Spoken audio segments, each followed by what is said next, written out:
Bonsoir Christophe. Ravi de vous retrouver avec l'AS Monaco, quand même début de championnat un peu compliqué, mais dans la tête il y a la Ligue des Champions. C'est souvent le cas et les grandes équipes comme ça ont du mal à se libérer complètement avant un grand rendez-vous. Allez, rassurez-nous.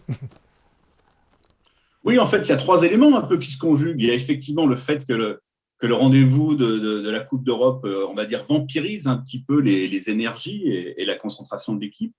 Et bien, il y a le fait aussi qu'on sait d'expérience qu'il ne faut pas jouer un mois d'août complètement à fond, championnat et Ligue des Champions, parce qu'en général, on le paye plus tard. Donc, pour l'instant, le décalage n'est pas trop gênant.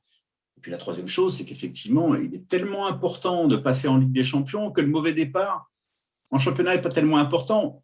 On a vu la saison dernière que Monaco savait finir un championnat, qu'il savait finir très fort. Donc, il ne faut pas s'inquiéter de quelques points perdus, à un moment où l'essentiel, effectivement, est de se qualifier pour la phase de groupe de la Ligue des Champions. Oui, enfin, le bilan championnat, on le connaît, hein. C'est ce match nul face à Nantes et la défaite à Lorient, donc c'est pas simple. Mais la Ligue des Champions, déjà, il y a eu le Sparta avant. On a vu qu'à l'extérieur, on avait été bon. 2-0, puis 3-1 au retour. Là, c'est l'inverse, hein. On commence à la maison demain soir, hein.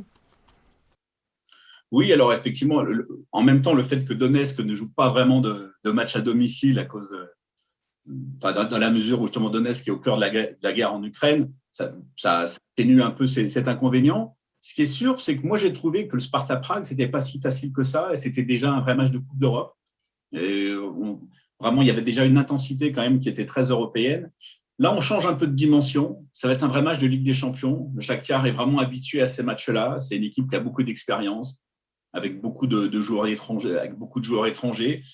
Donc là, on est vraiment dans une sorte enfin, c'est le troisième tour préliminaire, mais là, on est vraiment juste avant la phase de groupe avec des équipes qui ont toutes les deux la valeur d'une phase de groupe.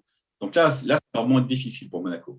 Monaco qui débute donc à la maison, match retour. On rappelle quand même la nouvelle règle cette saison en Ligue des Champions, hein, Vincent Duluc. Le fameux but à l'extérieur ne comptera plus double en cas d'égalité, hein. C'est effectivement une dimension qui apparaît pas vraiment dans la conversation et que beaucoup ont oublié, mais qui va faire une vraie différence. Moi, je pense que c'est quelque chose qui va effectivement libérer les équipes qui jouent le premier match à domicile, parce qu'il n'y aura plus cette chape de plomb qui peut être liée à le fait que si on prend un but à la maison, après, il faut commencer à penser à peut-être en marquer encore à l'extérieur. Là, ça change tout. Ça va permettre d'être offensif, d'attaquer librement à domicile, alors que mécaniquement, après les matchs aller-retour, il y aura un peu plus de prolongation. Il y aura peut-être parfois des tirs au but. Et ça veut dire que si on se qualifie pour la Ligue des Champions, on peut espérer de nouvelles recrues. Ici, la rumeur du moment, il y a Bernardo Silva, hein, l'ancien monégasque. Il y a aussi la rumeur Cristiano Ronaldo, puisque Paris a son Messi.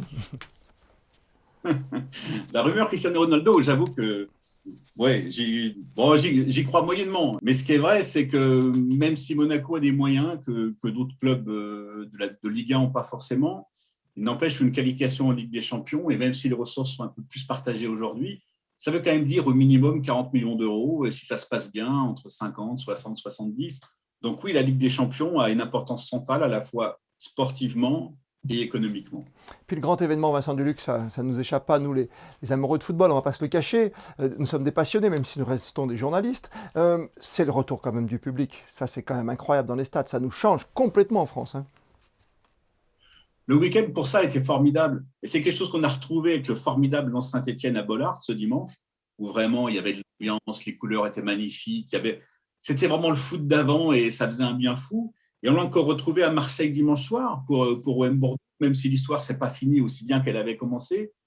N'empêche que le retour du foot, le retour du public, le retour du bruit, le retour du frisson, mais ça change tout et ça souligne un peu tout ce qui nous a manqué pendant un an et demi. Vous avez parlé de la présentation publique des 5 recrues du Paris Saint-Germain, dont Léo Messi. On en fait beaucoup, à votre avis, on en fait trop? Même un poster géant aujourd'hui dans l'équipe de sa taille, bah heureusement qu'il ne fait pas 2 mètres, hein, non plus. En effet, Teddy Riner, c'était plus large et plus grand. Donc, avec Messi, les économies, c'est quand même l'avantage. C'est un événement d'une portée mondiale et on peut pas en minimiser la portée. Mais, même si en France, on est toujours dans une logique un peu clanique, pro-OM, anti-PSG et vice-versa, n'empêche que c'est un événement absolument immense pour le foot français. Merci Vincent Duluc. Je rappelle que vous êtes également le président du Musée national du sport français, tout près de chez nous, à Nice. Vous, l'excellentissime journaliste de l'équipe, une grande plume, comme on dit souvent dans notre métier. Merci Vincent et bonne saison avec Monaco aussi. Merci beaucoup.